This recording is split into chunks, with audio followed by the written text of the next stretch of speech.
$1.7 million over the last 2 years to help victims move out, change their locks, pay for groceries or baby supplies. Much of that is on the response side, but prevention and empowerment also big parts of the group's programming as well. Jack's Big Bite is where we focus on one particular story happening in our community, a community we believe in with our partners at First State Bank. Stop into one of their local branches or visit online fsb4me.com to access all the helpful tools and services at First State Bank, built on belief and committed to doing right by our communities. For today's Big Bite, presented by First State Bank, we are staying in the nonprofit realm today as the CEO of Women Helping Women, Kristen Shrimplin, is my guest. She has made the case that gender-based violence is a workplace and an economic issue. She's partnered directly with different employers, including the city of Cincinnati and the Bengals, in order to address that concern. Women Helping Women was founded in 1973 by University of Cincinnati students, founded out of a frustration with the lack of support for survivors of sexual abuse, rape, and intimate partner violence. It began as a single crisis hotline that operated out of a room with a cot. Today, Women Helping Women operates as a leading crisis and support organization. This is a look at the group's impact in 2025. 21,000 calls to that hotline, 1,700 hours responding in hospitals, over 6,000 court services, and more. All of this for a 5-county region: Hamilton, Butler, Claremont, Brown, and Adams counties.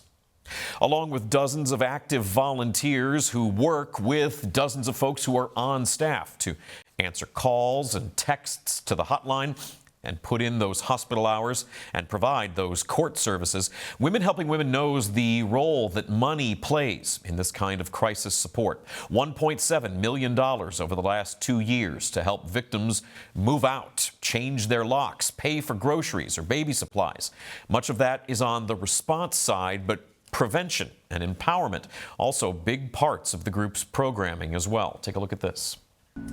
As a mom of a 4- and 7-year-old, Chloe and Kai, I just want a city that they're proud to be a part of. My vision for Cincinnati is to create a safe and healthy community with a loving environment where kids can be kids.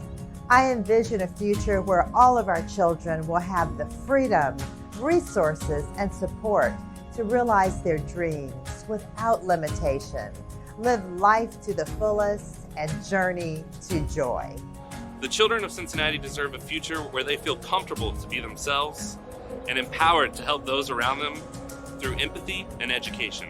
The future of Cincinnati is bright, a place where everyone feels a sense of belonging and hope. I see a city where all of our youth feel safe to create and are empowered to build a nonviolent, equitable, and just future together. That's a Women Helping Women video clip from just a couple of years ago. Shout out to friend of the show, Barbara Turner, there on the video.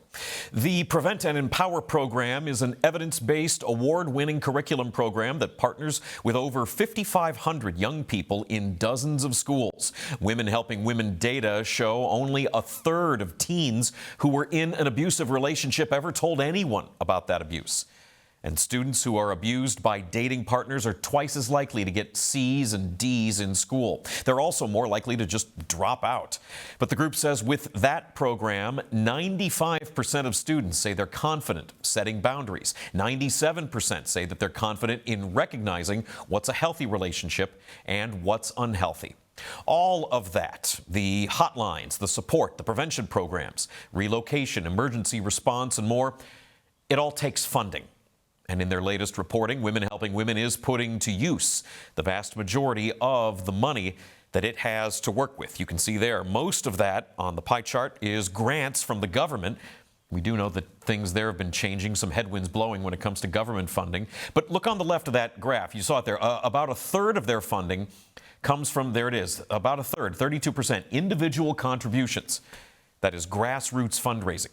Over 9,000 survivors as part of that latest impact reporting.